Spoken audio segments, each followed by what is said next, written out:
እሺ ሰላም ሰላም፣ እንዴት ትሆናላችሁ? ዛሬ እንግዲህ እኔና ሚኪ በፍትሐ ብሔር ስነስርዓት ሕግ በሌለበት በሚሰጡ ትዕዛዞች እና በሚሰጡ ውሳኔዎች ላይ ውይይት ለማድረግ ነው ቀጠሮ ያዝነው። ሚኪ ሰዓቱን ጠብቆ 2 ሰዓት ተኩል ላይ ይገባል ብዬ ተስፋ አድርጋለሁ። ምክንያቱም ፕሮግራሙን አረንጅ ያደረግንበት መንገድ የተወሰኑ ጥያቄዎችን ከሚኪያስ እየተቀበልኩኝ ከእናንተ መካከል ላይ ጥያቄዎች ካሉ እነዛን ጥያቄዎች በመቀበል ጥያቄዎቹ ላይ ተመስርቶ ውይይት ለማድረግ ነው። ሚኪ እስኪገባ ድረስ እንግዲህ የተወሰነ ጠቅለል ያሉ ነጥቦችን ለመግለጽ ያክል በፍትሐ ብሔር ስነስርዓት ሕግ ውስጥ ከሚከናወኑ አበይት ተግባራት ውስጥ የተከራካሪ ወገኖች ክሱ በሚሰማበት ቀን መቅረብ ነው። ስነስርዓት ሕጉ እንግዲህ ተከሳሽ ካልቀረበ በሌለበት ክሱ እንደሚሰማ ይገልጻል። ከዚህ በኋላ ያለው ሂደት ነው እንግዲህ መነሳቱን በተመለከተ አንዴ ፍርድ ቤቱ ትዕዛዝ ካስተላለፈ ወይም ደግሞ በሌለበት ውሳኔ ከሰጠ በኋላ እንደገና ወደኋላ የሚመልስ ሂደት እንደመሆኑ መጠን በምን አይነት ሁኔታዎች አቤቱታ ሲቀርቡ መነሳት አለባቸው፣ በምን አግባብ መታየት አለባቸው የሚለውን ጥያቄ ነው መሰረታዊ የሚሆነው። እንግዲህ በሌለበት የሚካሄድ ክርክር ላይ መጀመሪያ ቁልፍ የሆኑ መሰረታዊ መርሆችን ማንሳት ያስፈልገናል። አንደኛ ተከሳሽ በሌለበት ትዕዛዝ ሲሰጥ ወይም ደግሞ ውሳኔ ሲሰጥና እንደገና እንዲነሳ አቤቱታ ሲቀርብ ለከሳሽም ለተከሳሽም እኩል ተፈጻሚነት ያለው አንድ መርህ ለሁለቱም ወገን ተፈጻሚ ይሆናል። ይህም ፍትህ የማግኘት መብት ነው። በአንድ በኩል ከሳሹ ክስ አቅርቦ ዳኝነት የማግኘት ፍትህ የማግኘት መብት አለው። በሌላ በኩል ደግሞ ያየን እንደሆነ ተከሳሹ በተከሰበት ነገር መከላከያ መልሱን የማቅረብ ተመሳሳይ የሆነ የፍትህ የማግኘት መብት አለው። ስለዚህ ተነጻጻሪ መብት አይደለም። አንድ ህገ መንግስታዊ የሆነ መርህ ለሁለቱም ነው የሚሰራውና ከዚህ አንጻር እንግዲህ አንድን መርህ ለሁለቱም ማቃመስ አስቸጋሪ ሊሆን ይችላል። ሌላው የዚህኛው ተጓዳኝ የሚሆነውና ሞር ወደ ተከሳሽ ላይ የበለጠ ተጨማሪ ግዴታ የሚጥልበት ከፍርድ ቤቱ አንጻር ወጪ ቆጣቢና ቀልጣፋ የሆነ ውጤታማ የሆነ የስነስርዓት አካሄድ መኖር መቻል አለበት። በሆነ ባልሆነው ጉዳዮች ወደኋላ ሊመለሱ አይገባም። ከዚህ አንጻር በአግባቡ መጥሪያ ደርሶ የተጠራ ተከሳሽ በፍርድ ቤት ቀርቦ መከራከር መቻል አለበት። ካልቀረበ ግን ይህን መሰረታዊ የሆነ ፍትህ የማግኘት መብቱን የመከላከል መብቱን እንዳጣ ይቆጠራል ማለት ነው። ሌላው እንግዲህ በዚህ በአተረጓጎም ውስጥ እኔ ግምት ውስጥ መግባት አለበት ብዬ የማስበው ተጨባጭ ሁኔታዎች ናቸው። ተጨባጭ ሁኔታዎች ሲባል አንደኛ በትክክል በህጉ አግባብ የክስ መሰማት እየተካሄደ ነው ወይ? ግራና ቀኝ የቃል ክርክር የሚል ስነስርዓት ሕግ ላይ የሌለ ሙግት በተለይ መጀመሪያ ቀነ ቀጠሮ ላይ ሲደረግ ይሄ የክስ መሰማት አይደለም እና ይሄ ግራና ቀኝ ባደረጉት ክርክር ላይ ተከሳሽ ስላልተገኘ ከዛ ቀጥሎ ያሉት የመብት ማጣቶች ሊደርስበት ይገባል ነው። ሁለተኛ ከዚሁ ከተጨባጭ ሁኔታዎች ጋር በተያያዘ ፍርድ ቤት አንዳንድ ጊዜ 6 ጊዜ 7 ጊዜ 8 ጊዜ ቀጥሮ ሁሉንም ቀጠሮች አክብሮ የመጣ ተከሳሽ አንድ ቀን ድንገት ፍርድ ቤቱ ክርክሩን ለመስማት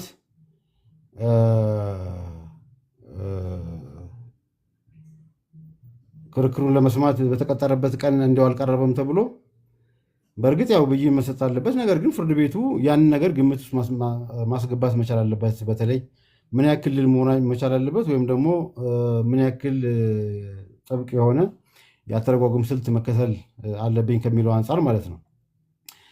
ከድንጋጌው አፈጻጸም ጋር በተያያዘ እንግዲህ ልንከተለው የሚገባው የህግ አተረጓጎም ያው ዓላማ ተኮር መሆኑ ቅድም ያነሳናቸው ዓላማዎች እንደተጠበቀ ሆነው ግን ቅድም ያልኩት ተጨባጭ ሁኔታዎቹንም ግምት ውስጥ ማስገባት መቻል አለበት። ሌላው እንግዲህ ቁልፍ ተብለው የሚለዩ መሰረታዊ ጉዳዮች አሉ። በአንድ በኩል ተንኮል መከላከል ነው። በሐሰተኛ መጥሪያና በሸፍጥ ወይም በሐሰተኛ ቃለ መሃላ መጥሪያ ሳያደርስ አድርሻለሁ ብሎ የሚሟገተውን አካል መለየት ነው። ሁለተኛ ደግሞ ቸልተኝነትን መቅጣት ነው። ሆነ ብሎ የመከላከል መብቱን የተወን ተከሳሽ ያላግባብ ተጠቃሚ እንዳይሆን፣ ሌላው ደግሞ በተነጻጻሪነት ቀን ልቦና በበቂና ህጋዊ ምክንያት የቀረ ተከሳሽ የመከላከል መብቱን ማስጠበቅ ነው። ከዚህ ጋር በተያያዘ እንግዲህ በአንቀጽ 72 እና በአንቀጽ 78 በኋላ ላይ ምናልባት ሚኪ ሲገባ በጥያቄ መልክ የሚያነሳው ሊሆን ይችላል።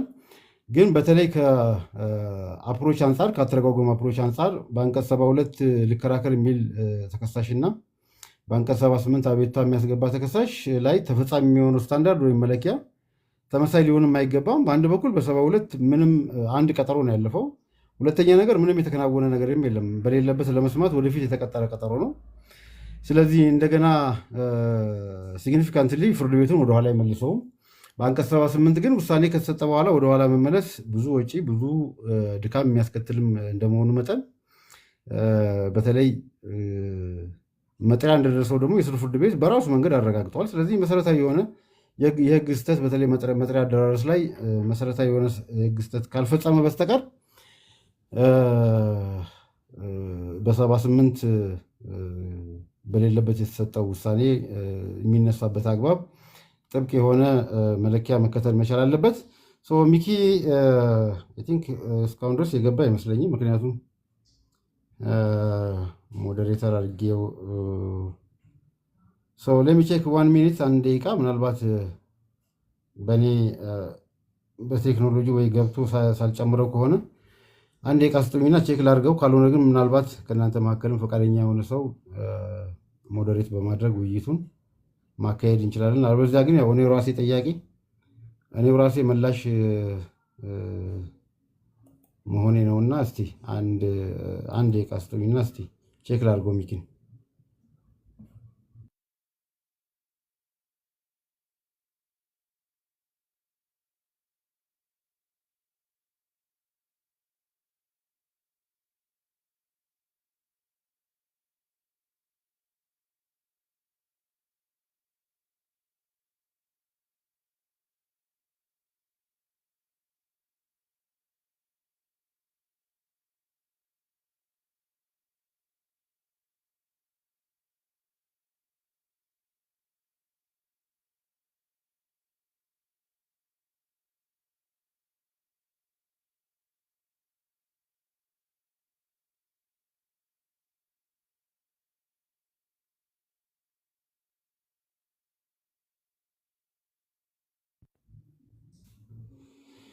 እሺ ሚኪ ተገኝቷል። አይ ቲንክ በደቂቃዎች በኋላ የሚገባ ይመስለኛል። ጥያቄዎቹ እንግዲህ ቀድሞ የተዘጋጁ ናቸው። በእናንተ በኩልም ጥያቄ ካለ፣ ምክንያቱም አንድ ሰው የሚመልሰው ነገር ስላልሆነ እንደምታውቁት በሌለበት ወይም ደግሞ ኤክስፓርቲ የሚለው ኢሹ ተጓዳኝ ብዙ ጥያቄዎችን ያስነሳል። አንዳንድ ጊዜ ያንን ጥያቄ ለመመለስ የክስ መሰማት ምንድን ነው? የክስ መሰማት ሂደቶች ምንድን ናቸው? የመጥሪያ አደራረስ አይነቶች እንዴት ናቸው? መጥሪያ በአግባቡ ደርሷል የሚባለው መቼ ነው? በሌለበት ትዕዛዝ ከተሰጠ በኋላ ተከሳሹ በቀጣይ ቀጠሮ ቢቀርብ ምንድን ነው የሚሆነው? ወዘተ እግረ መንገድ የሚነሱ ጥያቄዎችን ለመመለስ ሌሎች የስነስርዓት ህጉን ተጓዳኝ ጥያቄዎች መመለስ ያስፈልጋል። ለዚህም ነው አንዳንድ በሰበር ችሎት በሚቀርቡ በተወሰኑ ጉዳዮች ላይ ሚኪ ገብተሃል? እስቲ ቼክ ላድርግ። አይታየኝም። ሚኪ አለህ? ህግ ግን አንተ የለህም፣ ግን ህግህ አለ ሚኪ። ኦኬ እሺ።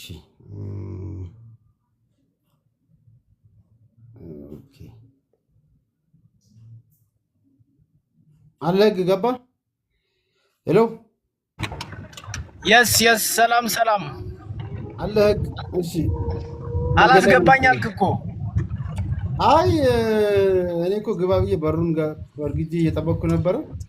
አክሴፕት ካላረከኝ መግባት አልችልም። ለዛ እኮ ነው እንዴ?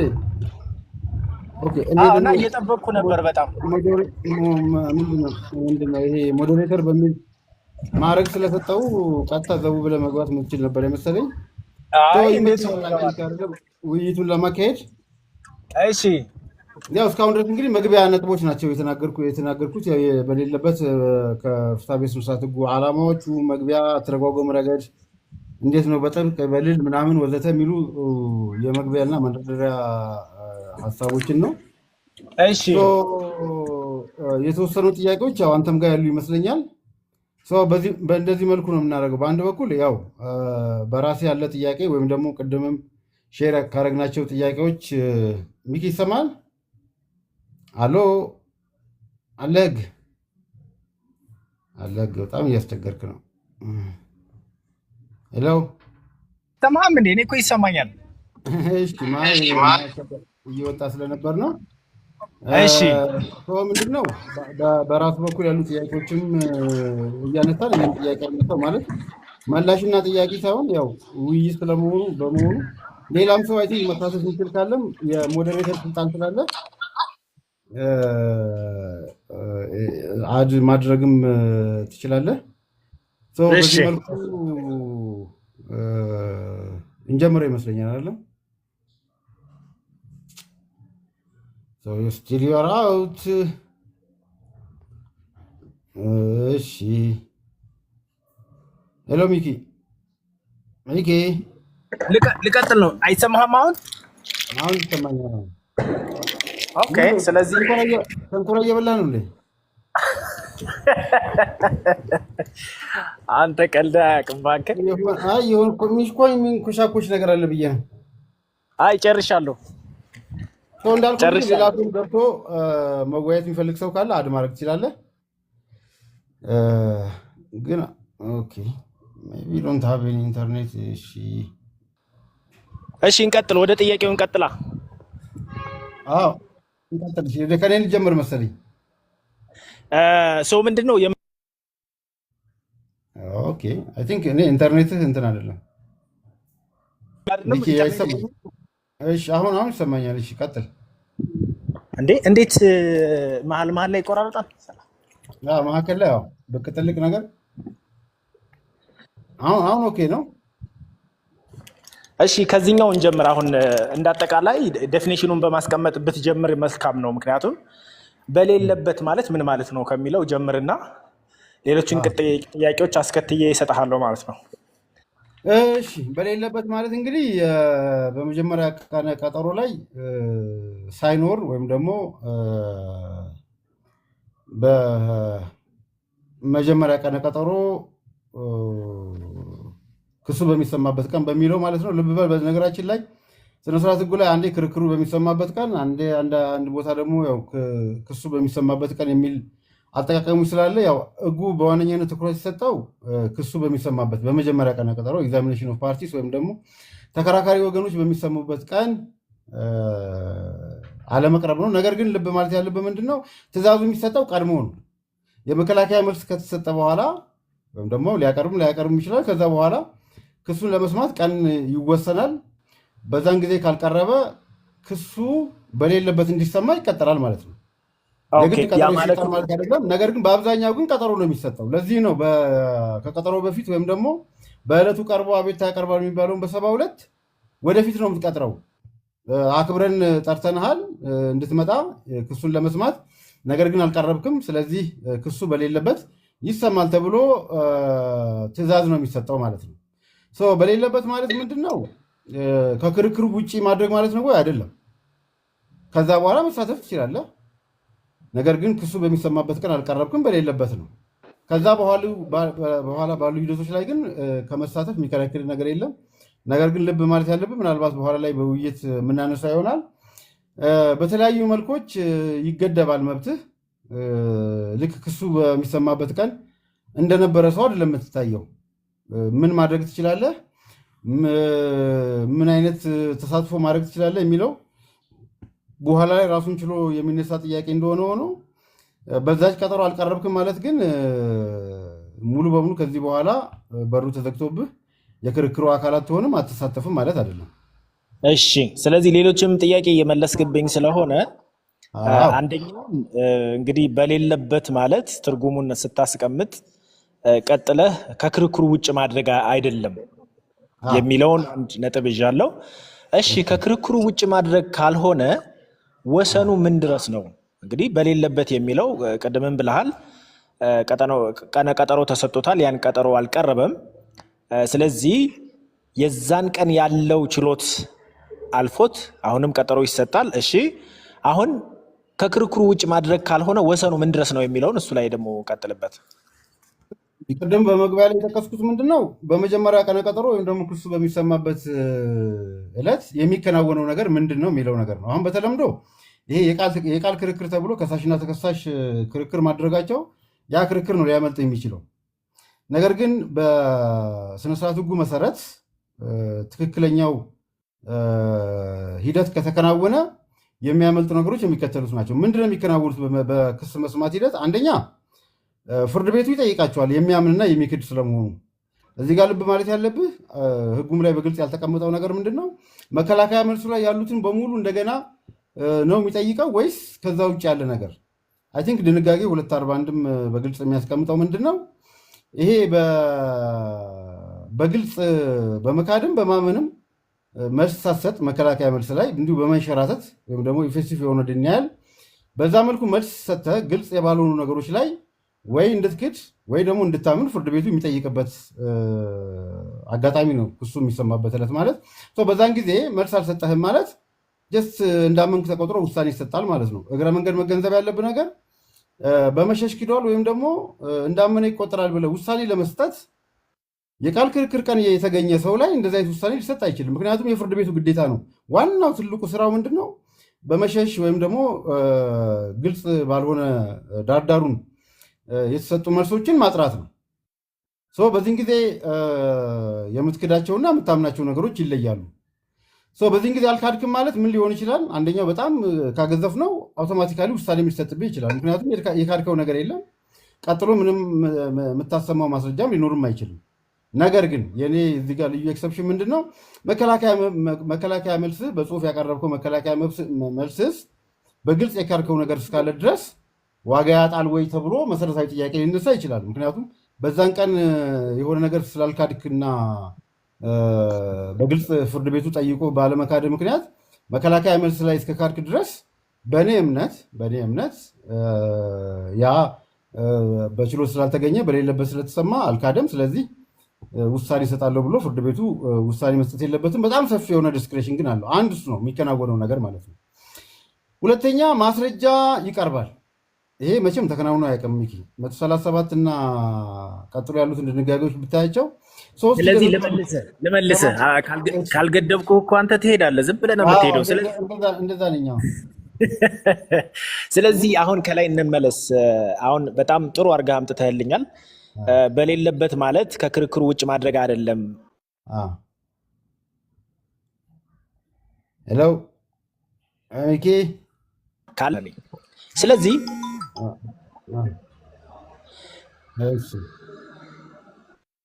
ቀጥል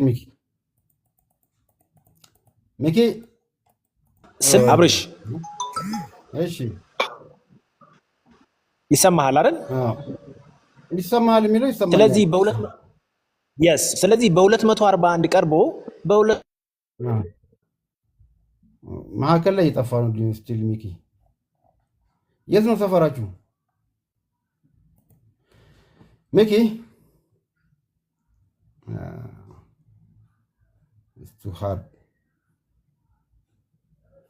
ሄሎ ሚኪ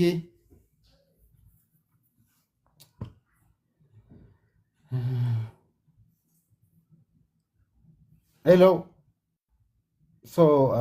አይ ቲንክ ሚኪ ያው የለህም በሚለው ኔትወርክ አስቸግረዋል መሰለኝ ነው።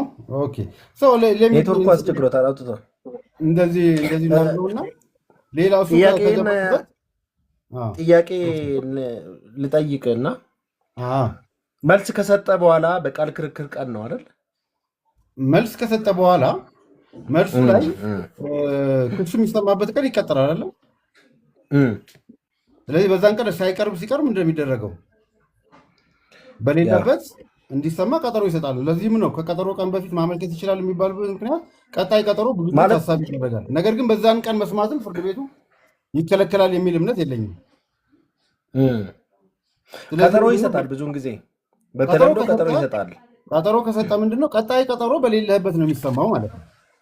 አዎ በመጣም መብቱ ታልፏል ማለት ነው። የመከራከር መብቱ ታልፏል። ስለዚህ ምን ማድረግ መቻል አለብን? መጀመሪያ ላይ ማስነሳት አለብን። በየትኛው ድንጋጌ? በ72 መሰረት ማለት ነው። ባለፈው ያልቀረብኩት በበቂ ምክንያት ነው። አንደኛ ቀጠሮ ተምታቶብኝ ነው። ችሎቱን አልለየውም። በጣም ብዙ ችሎት ነው ያለው። ያን ቀን ታክሲ እጥረት ገጠመኝ። በእንደዚህ አይነት 72 ተፈጻሚ ሲሆን አይ ቲንክ በጣም ስትሪክትሊ ፍርድ ቤቱ ያን ያክል ጫና ማድረግ አለበት ብዬ አላስብም። ምክንያቱም ሰዎች ችግር ይገጥማቸዋል። በቂ ነው ወይስ አይደለም የሚለው ነገር በአንድ ጠንቃቃ ሰው መርህ ወይም ደግሞ መለኪያ ታይቶ ያንን የክስ መሰማት ዕለት ላይ በጣም እንደው ቸልተኛ መሆኑን ካላሳየ በስተቀር ሊፈቀድለት ይገባል የሚል እምነት አለ። ስለዚህ በዛኑ ቀን ነው ከታለፈ በዛኑ ቀን ነው መሰማት ያለበት የሚል እምነት ነው ያለ። አሁን አንተ ቀጠሮ ይሰጣል። በዚህ ቀን ለመስማት ተብሎ እኮ መጥሪያው ላይ አለ አይደለም? በዚህ ቀን ክሱ ይሰማል ተብሎ አይ ነው። ያን ቀን ሰውየው አልመጣም። በዛን ቀን ካልሰማም በሌለህበት ክሱን ለመስማት ቀጠሮ ይሰጣል ማለት ነው። ቀጠሮ መሰጠት የለበትም ነው የምትለው ወይስ ግዴታ ነው መሆን ያለበት? ቀጠሮ መስጠቱ ግዴታ ዲስክሬሽን ነው። ያን ቀንም ሊሰማ ይችላል። ዲስክሬሽን ነው። ግን አሁን ያኛው ሰውዬ ምክንያት እንዲያቀርብ እየፈቀደለት አደለ? ቀጠሮ በመስጠታችን አዎ፣ ችሎቱ ቀጠሮ በመስጠቱ ያ ሰውዬ የሆነ ምክንያት አያጣም መቼስ። ግን አሁን ሰበር ሰሚ ችሎት ወስኗል። ሌላ ቀጠሮ ተደራርቦብኝ ነው ብሎ ጠበቃ እንደዚህ አይነት ምክንያት ማቅረብ አይችልም የሚል ውሳኔ ያነበብኩ መሰለኝ። በቂ ምክንያቱ ምንድነው? ወይስ በቂ ምክንያት ምንድነው? በቂ ምክንያት ሊባል አይችልም። በተለይ ለጠበቃ ቀጠሮ ተደራርቦብኝ ነው። ከዛ በፊት ከበቂ ምክንያት በፊት 72 ላይ where the court has adjourned the hearing of the suit ex parte and the defendant or at or አስገባ አለ ግን እሺ at or before እሺ አለ መጣ የለም አስገባ እየላከ ነው አስገባ እሺ so where is he like እሺ ምን ኦኬ እንትን ሜሴጅ ነው እንትን ያደረገልኝ እሺ so let me add here alert accept okay alert ገባ ገብተናል። ውይይቱን በሌለበት እያከናወን ነበረ። እየሰማው እኮ ነው። ቶሎ አላስገባኸኝም እኮ አንዳንዴ ኔትወርክ ሲያስቸግር ያለሁት ደብረ ዘይት ነው በነገራችን ላይ። በጣም ጥሩ። ስለዚህ አሁን ቅድም የተነሳውን ጥያቄ ልመልስና 72 እሺ፣ እኔ ካቆምኩበት ልጀምር። እሱንም እየሰማው ስለነበረ ነው። እሺ ቀጥል። እሺ ሚኪ ጥያቄውን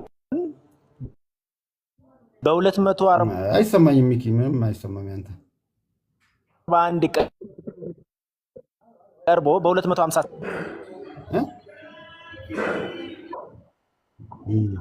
ሚኪ ምንም እየተሰማ አይደለም። ስለዚህ ወደ ቀድሙ ልቀጥ። ምንም የምታወራው እየተሰማኝ አይደለም። ቀይ ነው ኔትወርኩም ቀይ ነው። አታይም? ኔትወርኩ ቀይ ያበራል። ምንም አይሰማም አሁን። እሺ አይሰማም። ሚኪ አይሰማህም አሁን? አይሰማም የሚለውማ ይሰማል እኮ ልክ ያው ዋው አይ ቲንክ ሌላ። ስለዚህ ምን ላድርግ መሰለህ? 5 ደቂቃ ስጠኝ። አሁን እንትን ታች ሬስቶራንት ሁኜ ነው። በቃ ክፍሌ ልግባ። ደብረ ዘይት ነው ያለሁት፣ ለዛ ነው። በጣም ጥሩ። እሺ ልቀጥል። 5 ደቂቃ እሺ። እሺ ኦኬ ቀጥል አብርሽ። እሺ መንጫጫቱን ዝጋው ሚኪ። እሺ ምንድነው ቅድም ከተነሳንበት ነጥብ አንጻር አሁን 72 ላይ ሁለት ነገሮች ይነሳሉ። አንደኛ መቼ የሚለው ነው። ሁለተኛ ደግሞ በቂ ምክንያት ምንድን ነው? እሱ ላይ ገና እንዳልከው ያው ፍርድ ቤቱ የሚወስነው ነገር ነው። ነገር ግን በቀነቀጠሮ ዕለት ወይም ደግሞ ከዛ በፊት የተባለበት ምክንያት 72 በሌለበት ወደፊት እንደሚሰማ ቀጠሮ ስለተሰጠ ነው። ያን ቀንማ ሰምቶት ከሆነ ኦልሬዲ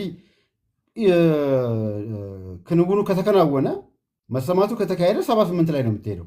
ኦልሬዲ የተከናወነ ነገር የክስ መስማትን በለው ማስረጃ መስማትን በለው ዋንስ የተከናወነ ነገር ከሆነ እሱ የ78 ጥያቄ ነው። 72 መቼ ነው?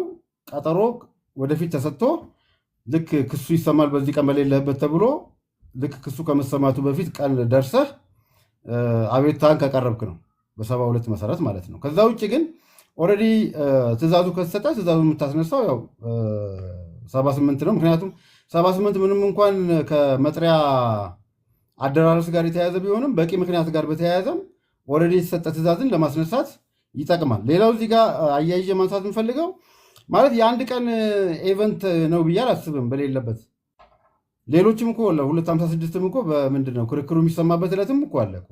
በሌለበት ምንድን ነው በዛን ቀን ባለመገኘትህ በዛን ቀን የሚከናወነው ተግባር እና በዛን ቀን ማግኘት የነበረብህ መብት ያንን ነው የምታጣው። በ256 ማስረጃ መስማት ከሆነ ማስረጃ የማሰማት መብትህን ታጣለህ። ሌሎችም ፍርድ ቤቱ እንደዚሁ የሚከናወኑ ተግባራቶች አሉ። ባለመገኘትህ ያንን ሩዝ የምታደርገው በ241 መሰረትም ክሱ ሲሰማ ካልተገኘ በዛን ቀን የሚከናወኑ ነገሮችን ነው የምታጣው። ምንድን ናቸው የሚለው ነገር ቅድም ሚኪ ጀምሮት ነበር። አንደኛው ማስረጃ ይቀርባል። ፕሮዳክሽን ኦፍ ኤቪደንስ ከማመልከቻ ከመከላከያ መልስ ጋር የሚቀርበው ማስረጃ ማያያዝ ነው። ቶታሊ በእኔ እምነት የወረቀት ደረጃ ነው። ገና ለፍርድ ቤቱ ማስረጃ ሆኖ አልቀረበም። ፍርድ ቤቱ ሊመረምርም አይገደድም። 37 38 ከዛ በኋላ ሌሎች ድንጋጌዎች በግልጽ የሚያሳዩት ነገር ምንድን ነው? ማስረጃ የሰነድ ማስረጃ ትክክለኛ ስለመሆኑ በምስክርም ይሁን ወይም ደግሞ ያንን ሰነድ የደረሰውን ሰው በማስመስከር ወይም ደግሞ በሌላ መንገድ ጄኒዊን ስለመሆኑ አይደንቲፋይ አድርገህ ውስጡ ኮንቴንቱ ደግሞ ያ በትክክል ስለመሆኑ የተካደ ከሆነ ማለት ነው። በዛን ጊዜ ነው የሚለየው። ያኔ ነው ማስረጃ ተብሎ ፍርድ ቤቱ የማስረጃው አይነትና ሌሎች ነገሮችን ጽፎ ፍርድ ቤቱ ምን ያደርገዋል? ሪከርድ ያደርገዋል፣ የመዝገቡ አካል ያደርገዋል፣ የሚመልሰውን ደግሞ ይመልሳል። በዚህን ጊዜ ይህንን ሂደት ታጣለህ። ኢሹ ፍሬም ይደረጋል። ኢሹ ፍሬም ሲደረግ ደግሞ የአንተ መካድና ለመካድ በጣም መሰረታዊ ነጥብ ነው የሚሆነው። በመጀመሪያው ቀነቀጠሮ ክሱ በሚሰማበት ዕለት የተከሳሽ አለመቅረብ የሚያጣቸው ነገሮች እጅግ በጣም ብዙ ናቸው። ለምሳሌ የካደው ነገር ከሌለ በኋላ ላይ ራሱ ማስረጃ ለማቅረብ ቅድም እንዳልኩት መከላከያ መልሱ ላይ የካደው ነገር ከሌለ በስተቀር መስቀለኛ ጥያቄ ከመጠየቅ ውጭ ምስክር የሚያቀርብበት ነገር የለም። ምክንያቱም መጀመሪያ ስትክር ነው ያንን ለማስረዳት ነው። ነገር ግን መከላከያ መልስ ላይ በግልጽ ያስቀመጥከው ነገር ከሆነ እሰየው ማስረጃ ልታቀርብ ትችላለህ። ነገር ግን የካድከው ፍሬ ነገር ፍርድ ቤቱ መጠየቅ ፈልጎ ያንን ነገር ያላጠራኸው ነገር ከሆነ ግን የካድከው ነገር ካልሆነ ግን መስቀለኛ ጥያቄ ከመጠየቅ ውጭ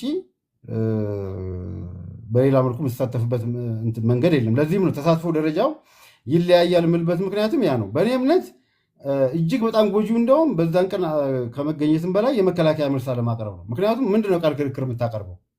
ኦልሬዲ ምንም ፍርድ ቤቱ በራሱ ፈቅዶ ጥያቄ ካልጠየቀ በስተቀር ምንም የካድከው ነገር የለም። አውቶማቲካሊ ውሳኔም ሊሰጥም ይችላል።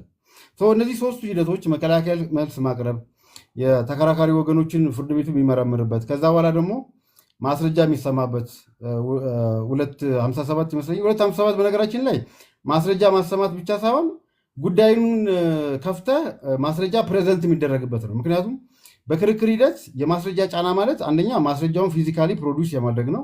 ሁለተኛ ደግሞ የማሳመን ግዴታ ነው። ስለዚህ ከካድከው ነገር አንጻር ይሄ ፍሬ ነገር አለ፣ ይሄ ሰነድ ማስረጃ ያስረዳል ብለህ ገለጻ የሚሰጥበትም ራሱ 257 ነው። ቀጥታ ዘው ተብሎ ወደ ምስክር ሳይሆን ነገሩን ይከፍታል ተከሳሽ ምላሽ ይሰጣል። ከዛ በኋላም ደግሞ እንደገና ባነሳው ነጥብ ላይም ከሳሹ የመልስ ይሰጥ ይችላል።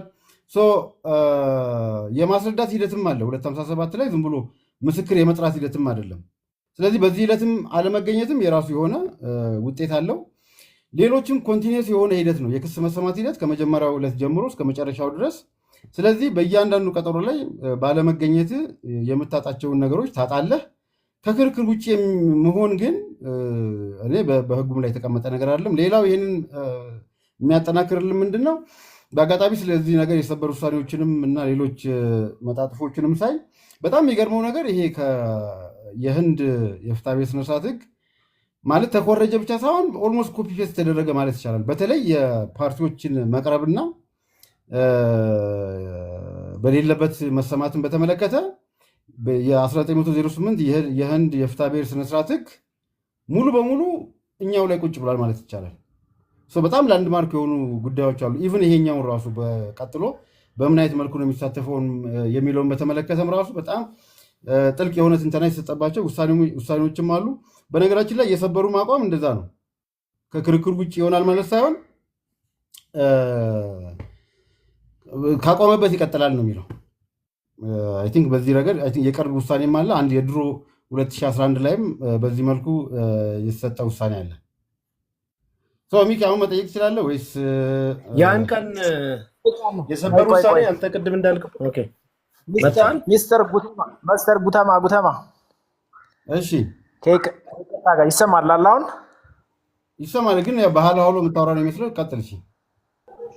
ኖ አይ ፊት ለፊት ነኝ። ተው። ስለዚህ አሁን ቀጣዩ ጥሩ አድርገህ አብራርተኸዋል። በተለይ ደግሞ እኔ ቅድም እየተቆራረጠ ጀምሬው የነበረው ጉዳይ በ241 እና በ257 መካከል ያለውን ነገር ነበር። ስለዚህ አጠር አድርገህ 241 በመጀመሪያው ችሎት ቀጠሮን የሚመለከት የመጀመሪያው ቀጠሮ ላይ አለመገኘትን ላይ ፎከስ የሚያደርግ እንደሆነ ገልጸሃል። 257 ደግሞ በክርክር በሚሰማበት ቀን አለመገኘትን ሚውት አድርግልኝ ባዬ። እሺ ሌሎቻችሁ ሚውት አድርጎ አንድ ሰው ሲያወራ ከዋናው ሆስት ከሚያደርገን ሰው ውጭ ማይክ መክፈት አይቻልም። ስለዚህ 257 ክርክሩ በሚሰማበት ቀን አለመገኘት እንደሆነ ግልጽ አድርገህ ሰምቻለሁ። በደንብ ጥሩ አድርገህ የገለጽከው ከህንድም ጋር አያይዘህ ምሳሌ ያቀረብከው ነገር እውነት ነው። ኮፒ ፔስት ነው በሚል ደረጃ ነው የተቀመጠውና የእነሱ ደግሞ በደንብ የዳበረ ጁሪስፕሩደንስ እንዳላቸው በደንብ አብራርተሃል። እናመሰግናለን። ቀጣዩ በጣም እንዳይሰፋ ትንሽ ልጓም ለመስጠት ያህል ስለዚህ በፍትሐ ብሔር ስነስርዓት ህግ ቁጥር 72 እና 78 መካከል ያለው ልዩነት ምንድን ነው? ያ ማለት በተለይም ደግሞ ከፍርድ በፊትና ከፍርድ በኋላ ከሚቀርቡ አቤቱታዎች አንጻር እንዴት ታያቸዋለህ? እስኪ እዚህ ላይ መድረኩ ያንተ። በሁለቱ መካከል ያለውን ልዩነት የሰበር ችሎት በአንድ መዝገብ ላይ በሰጠው ትርጉም 72 ከፍርድ በፊት ነው፣ 78 ከፍርድ በኋላ ነው የሚል ነው። በእኔ እምነት ግን እንደዛ አይደለም። ይኸውልህ 78 ላይ 3 ነገሮችን ነው የምታስነሳው። 3 ነገሮችን ማለት ነው። አንደኛ ክሱ በሚሰማበት ቀን ይሄ በሌለበት የሚለውን ትዕዛዝ፣ በሌለበት የተሰጠውን ውሳኔ፣ የመከላከያ መልስ ካላቀረብክ ደግሞ የመከላከያ መልስ የታለፈበትን አግባብ፣ ኢቭን ማስረጃ የመሰማት ራሱ 257ም ራሱ በሌለበት የተሰጠ እንደመሆኑ መጠን ያንን ትዕዛዝ የምታስነሳበት ነው። ስለዚህ በ72 እና በ78 መካከል ያለው ልዩነት ከፍርድ በፊትና በኋላ ሳይሆን በ72 ገና አልተሰማም፣ ልሰማ ብለህ አቤቱታ የምታቀርብበት ነው። ተለዋጭ ቀጠሮ በሌለህበት በዚህ ቀን ቀጠሮ መስከረም ምናምን ይሰማል በሌለበት ተብሎ ያንን የምታስነሳበት ነው። ኦልሬዲ ትዕዛዙ ገና ምንድነው መሰማቱ ገና አልተከናወነም ማለት ነው። በ78 ግን የተከናወነ ነገር ከሆነ ያንን ወደኋላ የምትመልስበት ነው። በትክክል የድንጋጌው ይዘት የሚያሳየውም ያ ነው። አንድ ነገር አምልጦ ያ ነገር ወደኋላ መልሱልኝ ብለህ አቤቱታ የምታቀርብበት ነው 78 እንጂ ከውሳኔ በፊትና በኋላ ተብሎ የተቀመጠ አይደለም። በአብዛኛው ከውሳኔ ጋር ይያያዛል በእርግጥ ነገር ግን የግድ አይደለም። 78 ለምሳሌ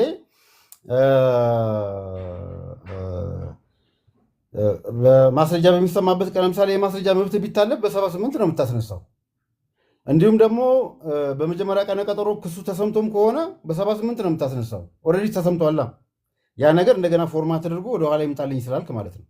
72 ግን ቀጠሮ ተሰጥቷል። በዛች ባለችው ቀጠሮ የቀኑ ቀን መተህ ወይም ደግሞ ከቀኑ ቀን በፊት መተህ ይነሳልኝ የምትልበት ነው። በእኔ እምነት ከውሳኔ በፊትና በኋላ የሚል ልዩነት አይመስለኝም። ኦኬ። ስለዚህ 72 ክርክሩ በሌለበት እንዲቀጥል ከተደረገ በኋላ ኦልሬዲ ተወስኗል።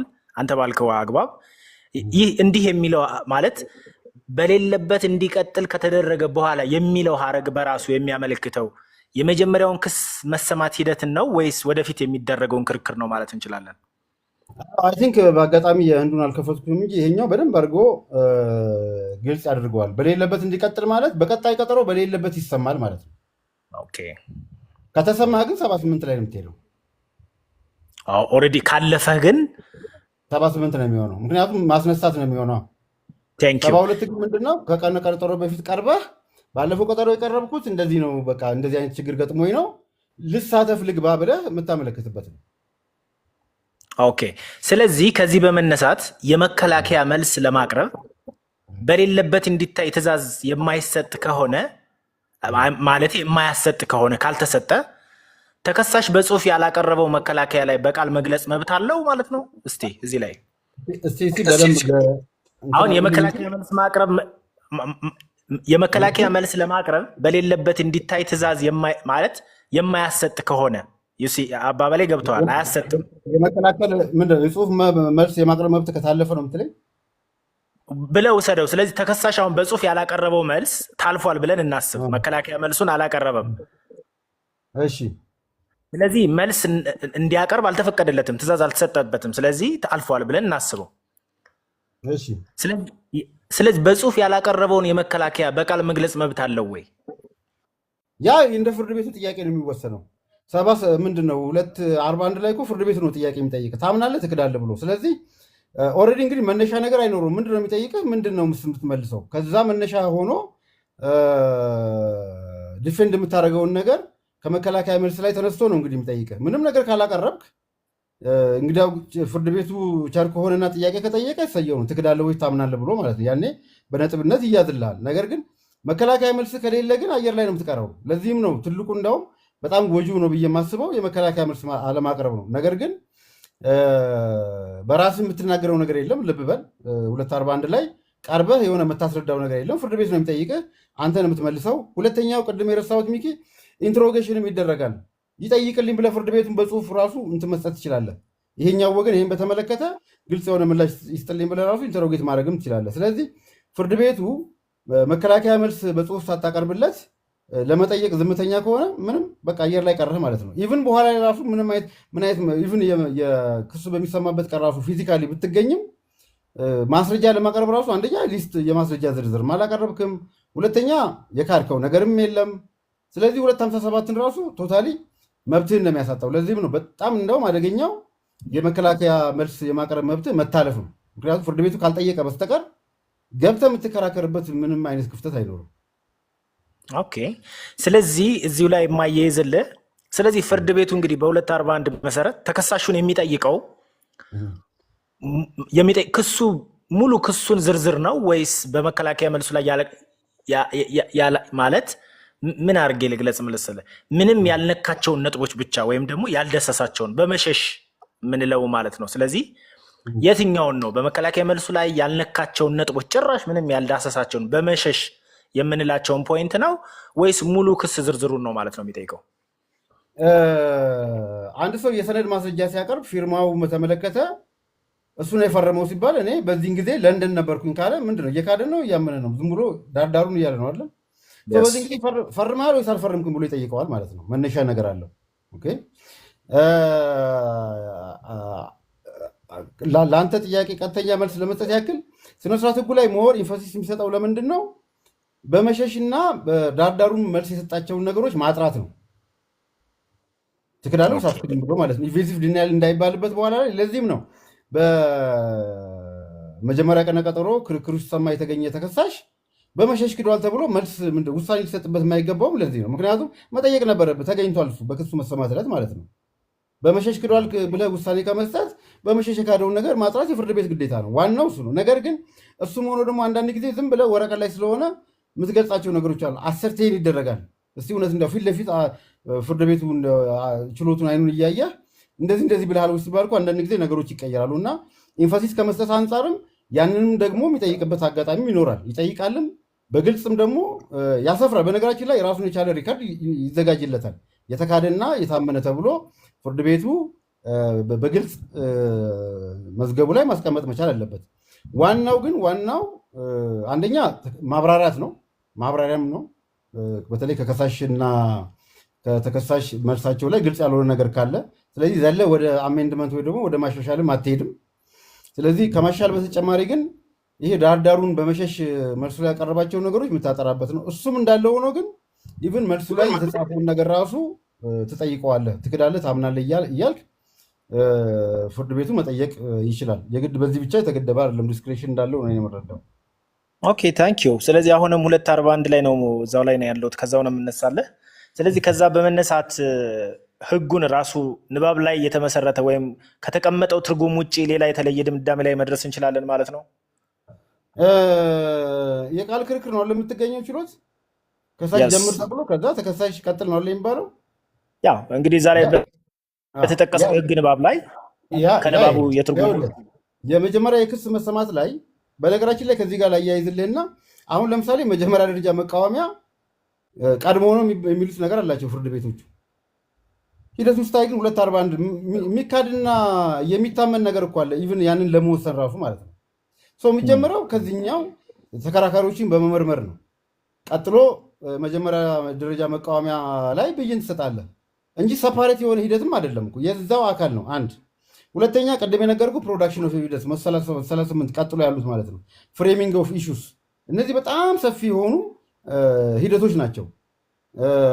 ስለዚህ የመጀመሪያ ቀነ ቀጠሮ ሰዎቹን ምንድን ነው ከሳሽና ተከሳሽን ከመመርመር ነገሩን ማብራሪያ ከመጠየቅ በተጨማሪ በተለይ ከማስረጃ ጋር አንድም ጊዜ ተፈጽሞ የማያውቀው ፕሮዳክሽን ኦፍ ኤቪደንስ ነው። መቼም እኔ በፍትሐብሔር ስነ ስርዓት ሕጉ ላይ ፍርድ ቤት ላይ አይቼው የማላውቀው ነገር ምንድን ነው በተግባር ተፈጽሞ አያውቅም።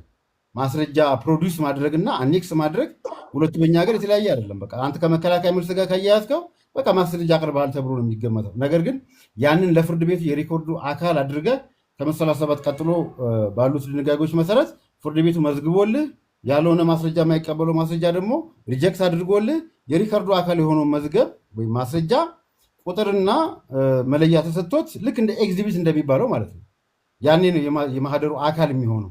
ነገር ግን ይህም የሚከናወን ነገር አይደለም። ስለዚህ ከዚህ አንጻር የለም ማለት ይችላል። ለዚህም ነው ክሱ ስላልተሰማ ተብለህ ሰውን ከክርክር ውጭ ማድረግ መጀመሪያ መች ክስ ሰማህና ነው ሲጀመር። ቴንኪዩ በጣም ይሄዳሉ። ፍሬን ካልያዙ አስቸጋሪ ነው። ክብርነቱ በጣም እናመሰግናለን። አሁን ስለ መረጃ ቀድመህ እየገባህ እኮ አስቸገርከኝ። ስለዚህ ምንድን ነው በማስረጃ አያያዝ ወይም አቀራረብ ማስረዳት መካከል ያለው ልዩነት ምንድን ነው? ከዛ አንጻር አንደኛው እሱ ነው። ከዚሁ ጋር የምታያይዝልኝ ግን በሌለበት የተባለ ተከሳሽ ያያያዘው ሰነድ ማስረጃ በፍርድ ቤት ሊታይለት ይገባል ማለት እንችላለን ወይስ አይገባም? ስለዚህ ከላይ ነው የምትጀምርልኝ። ማስረጃውን አላቀረበማ። ማስረጃ የምታቀርበው ክሱ በሚሰማበት ቀን ነው። አያያዘ እንጂ አላቀረበም። አኔክስ ነው ያደረገው። ከንትኑ ጋር ወረቀት ነው በመሪ ደረጃ። ምንድን ነው የምታደርገው? ፕሮዲውስ ማለት አንደኛ አይዴንቲፋይ ማድረግ መቻል አለብህ። ምስክር አቅርበ ይሄ ነው ወይ ሰነዱ? አዎ። እውነተኛ ነው ወይ ውስጡ ያለው ነገር? አዎ። ስለዚህ ምንድን ነው ኦተንቲኬት ማድረግ መቻል አለብህ። ለምሳሌ ውል ሲካድ ምን እንደሚሆን ምስክሮችን አቅርበ ይሄ ትክክለኛ ውል ነው ብለህ ታስረዳለህ አለ። ያ ነው ፕሮዳክሽን ኦፍ ኤቪደንስ ማለት። በተለይ ከሰነድ ማስረጃ አንጻር ትክክለኛነቱ ለምሳሌ የባንክ ማስረጃ ብለህ አያያዝክ፣ ባንኩ ይጻፈው በምን እንደሚታወቀው ያን ማስረጃ ከካድኩኝ ያ ከባንኩ የወጣ ስለመሆኑ ይዘቱም ትክክል ስለመሆኑ እኮ መረጋገጥ መቻል አለበት አለ። ከዛ በኋላ ነው ማስረጃ የሚሆነው። ከዛ በፊት ግን ወረቀት ነው። ስለዚህ ማስረጃ ማያያዝ፣ ማቅረብ፣ ማስረዳት 257 ላይ ስትከፍት ይሄ ማስረጃ ቅድም ያው ጭብጦቹም ተለይተዋል። ጉዳይህን ማስረጃውን እየጠቀስክ በርደን ኦፍ ፐርሱዌሽን የምትለው ማለት ነው ፕሬዘንት የምታደርግበት ወይም ደግሞ ይሄ ማስረጃ የሰነድ ማስረጃ እንዲያስረዳልኛል ብለህ ሙግትን የምትከፍትበት የምታስረዳበት ነው። ኦልሬዲ የመዝገቡ አካል ስለሆነ ማስረጃው እንዲያውም ሞር ወደ ቃል ክርክር የሚቀርበው 257 ነው። ያኔ ኦልሬዲ ማስረጃ አለ። ያንን እየጠቀስክ ምክንያቱም እድል የለህም እኮ አሁን ለምንድን ነው 257 ላይ ሰነድ ማስረጃ እየጠቀስክ ለፍርድ ቤቱ ካላስረዳ በስተቀር ያንን ማስረጃ መሰረት አድርገህ ለፍርድ ቤቱ የምታሳምንበት ሂደት የለም። 257 ነው። ካልሆነ ደግሞ የፍርድ ቤቶች አንዳንድ ጊዜ የመዝጊያ ንግግር ተብሎ በጽሁፍ የምታቀርብበት ነው። ያ ደግሞ ላይነበብም ይችላል። 257 ላይ ግን ማስረጃ እንዲያቀርብ ያለው ይሄን ያስረዳል ብለህ ያኛው ተከሳሽ ክሱን ይከፍታል፣ አንተም ታስረዳለህ ማለት ነው። በእንትኑ መሰረት በ257 መሰረት ኦልሬዲ ያቀረብከው ማስረጃ አለ፣ ያንን ታስረዳለህ። ኦኬ፣ በጣም አሪፍ። ስለዚህ በሌለበት የተባለው ተከሳሽ ያያያዘው ሰነድ በማስረጃነት ለፍርድ ቤቱ ሊታይለት አይገባም ነው። በመሰረት መሰረት በመጀመሪያ ቀነ ቀጠሮ ቀርበህ የመዝገቡ አካል ማስደረግ መቻል አለብህ። ቴንኪው። እሺ፣ ያው በህጉ ነው እንጂ ያው በተግባር እኮ አይደለም። እሺ አብርሽ አመሰግናለሁ። ወደ መጨረሻው ጥያቄ መጥቻለሁ። እንግዲህ ከሰዓትም አንጻር የመጨረሻው ጥያቄ የሚሆነው እንግዲህ በ78 ከላይ አውርተናል። በእርግጥ ከ72 ጋር በማነጻጸር አውርተናል። ነገር ግን እንግዲህ በ78 መሰረት አቤቱታ የሚያቀርብ ተከሳሽ ትዕዛዙን መስጠቱን ማለት ትዕዛዙ ራሱ መሰጠቱን እንዴት ነው እንዳወቀ ማስረዳት ግዴታ ያለበት? ማለት እንዴት ነው የሚያቀርበውስ? ኦኬ እንዴት ነው ግዴታውን የሚወጣው? ይሄኛው ነጥብ አይ ቲንክ አንድ የሰበር ክርክር ላይም ተነስቷል። ይሄኛው መሰረታዊ ነጥብ ነው። ለምን መሰለህ? እንዴት እንዳወቅ ካልገለጽክ አደጋ ላይ ልትወርቅ ትችላለህ። ምክንያቱም ይህ ሁሉ 2 ዓመት ሙሉ ክርክር ሲካሄድ አልሰማህም። ልክ ውሳኔ ሲሰጥ ደግሞ በ10 ቀኑ ሰማህ። እንዴት ነው የሰማኸው? ማለት በተአምር እንዴት ሰማህ? ማለት ያን ነገር ካልገለጽክ በስተቀር መጀመሪያ የነበረን እውቀት ሜሞሪ፣ ከዛ ስበህ ያመጣኸውን እውቀት ነው መሰረት አድርጋ ቤት ያቀረብከው እንጂ በእውነትም ምንም ነገር ያን እውቀት ሳይኖርህ ውሳኔ ከተወሰነ በኋላ አውቃ አይደለም። ስለዚህ ምንድነው ጎረቤት ነግሮህ ነው? አፈጻጸም መጥቶልህ ነው? እንዴት ነው ያወቅከው? አንደኛው ቴስት የሚያደርግበት ፍርድ ቤትም አይ ቲንክ በጣም ጥሩ ውሳኔ የሰጠ ይመስለኛል። ሰበርም በዛ መዝገብ ላይ እንዴት እንዳወቀ አላስረዳም። ሰውዬ መጥቶ ብቻ አወቅኩ ነው ያለው። እንዴት ነው ያወቀው? ማን የነገር? ለምንድን ያን ያልነገሩ? አሁን የነገሩ ሰዎች ለምሳሌ የሆነ ሰው ጎረቤት ነገር የምትል ከሆነ ማለት ነው ያ ሚንስ ኦፍ ወይም ሞድ ኦፍ ኮሚኒኬሽን ያኔ የለም ብለህ ተደብቀህ ክፉ ልቦና፣ ቅድምም ምንድነው ሳነሳ የነበረው ነገር ምንድነው ቅን ልቦናም እኮ ግምት ውስጥ ይገባል። ስለዚህ ያኔ 2 ዓመት አላወቅም፣ አሁን ግን በ15 ቀን ውስጥ አወቅ። ይሄ ብዙም የሚያስኬዳል። ስለዚህ እንዴት እንዳወቅ ማስረዳት ለአንድ ተከሳሽ በ78 ለሚያቀርበው አቤቱታ ስኬታማነት በጣም በጣም በጣም በጣም ወሳኝ ነው። ኦኬ እሺ ጥያቄዎችን ጨርሻለሁ። ምክንያቱም ካስቀመጥነው ከዋናው ጭብጥ መውጣት ስለሌለብን ሰፊም ሀሳብ ነው፣ በእርግጥ ብዙ ያከራክራል። አሁን የምሰጥህ እድል በመጨረሻ በዚህ ጉዳይ በሌለበት የሚለውን እንዳጠቃላይ እንደ ቴክአዌይ አሁን እዚህ ውስጥ ያሉ ቤተሰቦች እንደ ቴክአዌይ ይዘውት መሄድ ያለባቸው ብለህ የምታስባቸውን ዋና ዋና ነጥቦች እንዲህ እንዳታደርጉ እንዲህ መደረግ አለበት ከሆነም እንኳ የሚለውን ያው ሰው ፍጹም አይደለም። በሌለበት የሚል ውሳኔ ሊያጋጥመን ይችላል። እኛ ጠበቆችም ያጋጥመናል፣ ግለሰቦችም ያጋጥማቸዋል። ግን እሱ እንዳለ ሆኖ ከፍጹምነት እሱን እንተወውና እንዳጠቃላይ ግን ቴክአዌይ ብለህ የምታስባቸውን ዋና ዋና ነጥቦችን ሳመራይዝ አድርግና ፕሮግራማችንን እንጨርሳለን ማለት ነው። እሱኛው ወደኋላ ላድርገውና አይ ቲንክ በዚህኛው ርዕሱ ሰፊ ስለሆነ ምንድን ያደረኩት ምናልባት ቴሌግራም ቻናል ላይ 2 ነገሮች አስቀምጫለሁ። አንደኛው ቅድም እንደነገርኩ የህንድ ፍትሐብሔር ስነ ስርዓት ህግ ብያለሁ። የህንድ ፍትሐብሔር ስነ ስርዓት ህግ ኮዱን፣ ሁለተኛ ደግሞ በህንድ የፍትሐብሔር ስነ ስርዓት ህግ ላይ በሌለበት አፈጻጸም በተመለከተ አንድ ጥናታዊ መሰል ጽሁፍና እንዲሁም ደግሞ በጀርመን በደቡብ አፍሪካና በህንድ መካከል ያለውን ንጽጽር እንዲሁም ደግሞ ሰበር የሰጣቸውን ከ50 በላይ ውሳኔ ሰነዶች፣ ምክንያቱም ሰነዱን ማንበቡ ነው ሞር ከዚህ ከ1 ሰዓት ውይይት ይልቅ። ስለዚህ ቴሌግራም ቻናል ላይ ያስቀምጠዋለሁ። ያንን አውርደው በማንበብ እውቀታቸውን ማበልጸግ ይችላሉ። ምን ቢደረግ ባይደረግ የሚለው ነገር እንግዲህ ምንድነው፣ አንደኛ ቅን ልቦና ማለት ከሰማ ይላልኩ 72 ላይ በሆነ አጋጣሚ፣ የህንዶች ደግሞ ለ78 ራሱ ይሰራል። በሆነ አጋጣሚ ከሰማ ፕሮሲጀሩ አልተሟላም በሚል እንትን ማድረግ ሪስክን መውሰድ የለብን። ምን አሁን በአንድ መዝገብ ላይ የአባቴ ስም ተሳስቷል ብሎ አልቀበልም አለ። ለምን ሰበርም ትክክል ነው ብሎታል። በእውነት ግን እንደዚህ ሪስክ መውሰድ ያለብህ አይመስለኝም። በቃ ለአንተ እንደሆነ ይታወቃል። የአባቴ ስም ስለተሳሳተ ብለህ መጥሪያ ከመመለስ ፍርድ ቤት ሄደህ እንደ አባቴን ስም አስተካክሉ ማለቱ ይቀላል። እና ዞሮ ማንን ነው የምትጎዳው? ራሱን ነው የሚጎዳው። አልቀበልም ማለት የሆነ ሳይኮሎጂካል ደስታ ሊሰጥ ይችላል። ለምሳሌ ወደዛ መጥሪያ አልቀበልም ለአንዳንዱ ሰው ግን ምንድነው በተቻለ መጠን አንደኛ የቀጠሮ መገኘት ጉዳይ በጣም ስትሪክት ቢጠቅምም ባይጠቅምም፣ በነገራችን ላይ ይሄ የመጠየቅ ጉዳይ ትክዳለህ አትክድ የሚለው ነገር 241 ብቻ ሳይሆን ቀጥሎ ራሱ በማንኛውም ጊዜ ሊጠይቅ ስለሚችል ለምርመራ ተብሎ በሚቀጠረው ቀጠሮች ላይ ራሱ መገኘቱ በጣም ይመከራል። ምክንያቱም የሆነ ሰዓት ላይ ሊጠይቅ ይችላል። ተሰጥቶታል እዛ ላይ ከ241 ወረድ ስትል ይህን ታምናለህ አታምንም ብሎ ድንገት ራሱ ሊጠይቅ ይችላል። ምንድነው እያንዳንዱ ቀጠሮ መገኘቱ ነው ተመራጭ ነው። ዶክመንቶቹ ግን አይ ቲንክ ከ15 ደቂቃ በኋላ ቴሌግራም ፔጅ ላይ እጭናለሁ። እነዛን በማንበብ እውቀታችሁን አበልጽጉ። ስለተከታተላችሁ እንግዲህ በጣም በጣም አድርጌ አመሰግናለሁ። ሚኪ ደግሞ እናመሰግናለን። በጣም ነው የምናመሰግነው። ስለዚህ ፓርትቱ ይቀጥላል እንደ ሁኔታው አይተን ቀጣይ ሳምንት።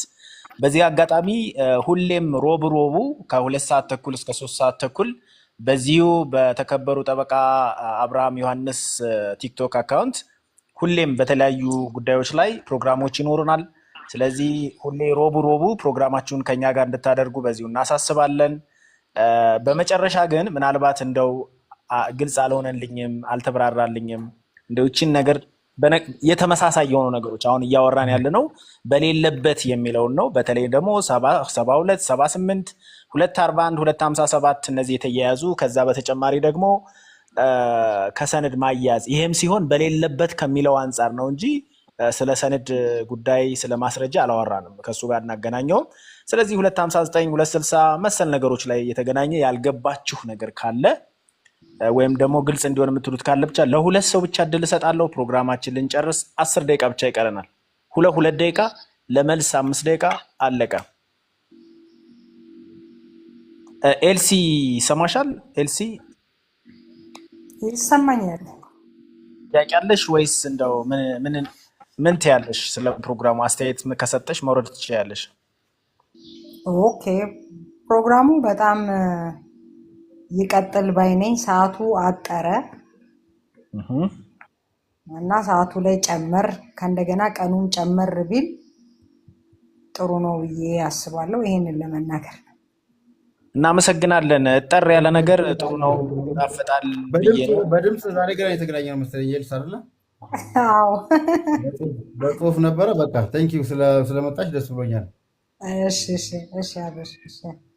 ስለዚህ የፕሮግራሙ አጭር መሆን ምክንያቱም ሰው ጥፍጥ ያለ ነገር ዋና ነገሩን በረዘመ ቁጥር ያው ሰውም ይዝላል፣ ብዙ ነገርም ላይሆን ይችላል እና ቱ ዘ ፖይንት ዋና አንኳር የሆኑ ነገሮች ላይ የተከበሩ ጠበቃ ደግሞ በዚህ የተካኑ ናቸው። 2 ሰዓትም ሊያወሩ ይችላሉ፣ ችግር የለውም። ግን ፎር ዘ ሴክ ኦፍ ለታዳሚው ሲባል አጠር ማለቱ የጋራ ጥቅም ነው። ስለዚህ ሌላ ጥያቄ ያለ አይመስለኝም። የተከበሩ ጠበቃ አቶ አብርሃም እጅግ በጣም አመሰግናለሁ። ፕሮግራማችንን ጨርሰናል። መልካም ሳምንት። የዛሬ ሳምንት በተመሳሳይ ሰዓት እንገናኝ። መልካም ጊዜ ይሆንላችሁ። አመሰግናለሁ። ሰላም ደሩ። እናመሰግናለን የተከበሩ ሞዴሬተር። ቴንኪው። በሰላም ደሩ። አሜን አሜን። እሺ